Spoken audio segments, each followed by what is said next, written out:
So guys, today we are at Thurlaston Archery and Airgun Range, and as you can see behind me, they've got their own airsoft range as well, and we're going to be taking a look at this. This is the Specna Arms Edge 2.0 Daniel Defense Mark 18, and this is an officially licensed product, so you've got those great Daniel Defense trademarks on the lower receiver, but also the rail.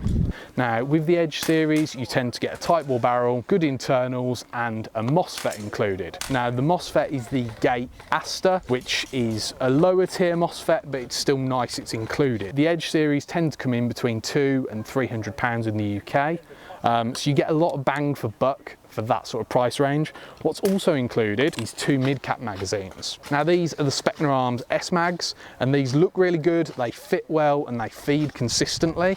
The only downside to these is in the UK, they're really hard to track down. I mean, these things are like rocking horse shit, but there are European sites that have them in stock, so if you're willing to pay the import costs, you can get them. What I see most people doing is running something like this. This is a Nupro N-Mag, and these tend to fit reasonably well and feed reasonably well.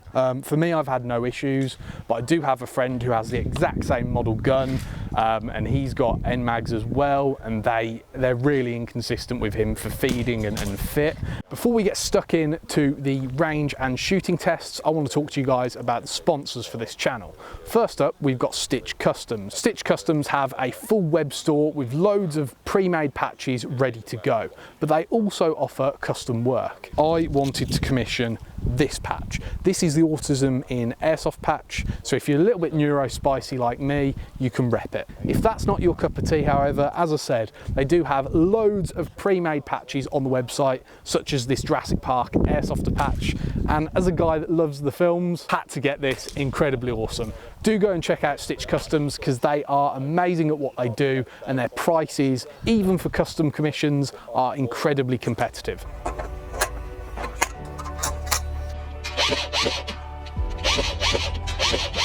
Bombastic side-eye, criminal offensive side-eye. Right, let's get on with the range test for this Specna Arms Edge 2.0 Mark 18. I've got a mag here loaded up with 3.2s, because that's generally what I run in all of my guns. I've got a target set up on the range at about 30 meters. We'll do a bit of semi, but a bit of full auto, and see what kind of griefing we get.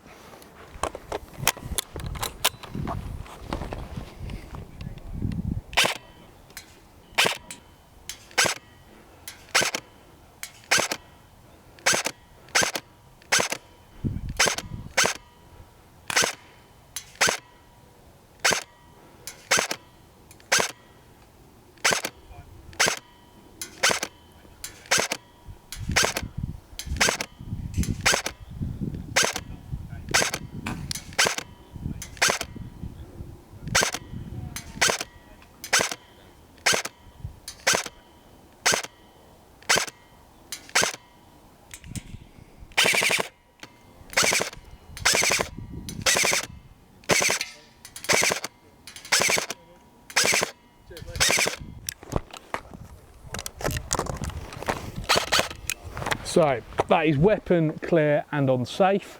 I'm going to walk onto the range and take a look at that target. So let's have a look how we did on this paper target. So no bullseyes, but we got 3 in the 8, 3 in the 7, there's 1, 2, 3, 4 in the 6 zone, 5's 1, 2, 3, 4, oh, 5 or 6 in the 6 zone. And then in the 5 zone, we've got 1, 2, 3, couple high.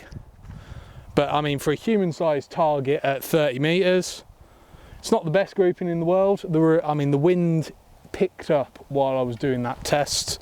The weather's quite inconsistent today, so a little bit windy in places. But yeah, for a stock gun with not the tightest of tight bores, I believe it's a 6.03. Not not too unhappy with that grouping. The next sponsor of the channel is Mad Scientist Airsoft. It's run by a guy called Andy, who is the best tech I have ever met. He can work on pretty much any gun. His prices are really competitive, and he techs all of my guns.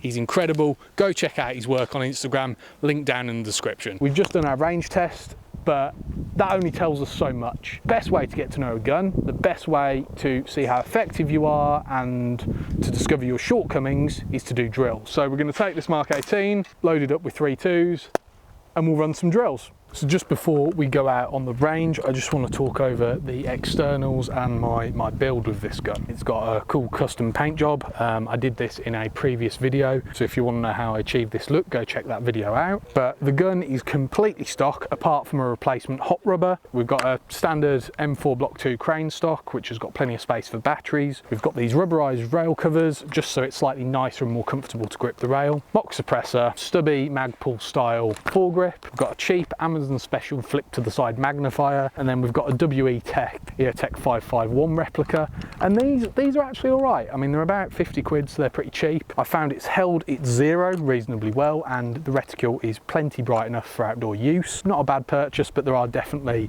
better EarTech replicas out there, like the Holy Warrior, but that's 3 times the price. You've got the dust cover, and you can see the rotary hop-up unit, which is actually a pretty decent hop unit. So yeah, that's a quick overview of the externals of the rifle. Let's get out on the range and have some fun.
So guys, I'm going to run a 10 meter bill drill, and then I'm going to follow up that with a slightly modified bill drill.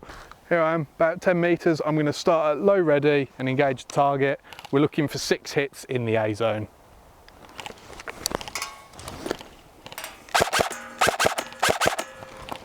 That's just the standard 10 meter bill drill, all A zone on that. We're going to go for the slightly modified version, which is going to be 3 rounds loaded in this first mag. So we'll do 3 rounds in the A zone, reload for the remaining 3 rounds. So let's give it a go. So again, on this, I'm starting from low ready and the weapon is on safe.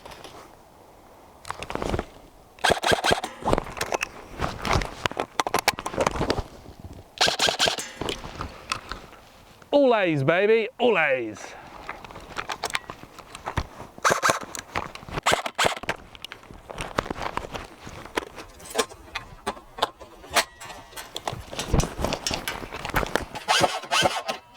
So here we are at the end of our range day with the Specna Arms Mk18. My thoughts really boil down to this. It performs very well, it's accurate, the rate of fire is perfectly reasonable. You know, it doesn't lock up on a 7.4 when you're doing multiple double taps in a row. I've had no issues with the gun in terms of feeding, in terms of accuracy. It's reliable, it's a solid platform to choose, and that's why I see so many on the field. I would say don't bother with the Flex series unless you want something dirt cheap and super lightweight, so perhaps it's for a younger player. I would say that's probably where the Flex series belongs. The Core series, you know, you spend that little bit extra and you can get an edge, and really the difference between the edge and the Core is night and day. Definitely worth picking up if you're after a standard AEG that sits in that 200 to 300 price bracket, because just the features you get built into this gun stock, it's hard to beat at that price point. But yeah, get out there, have fun slinging plastic, and I'll see you guys in the next video.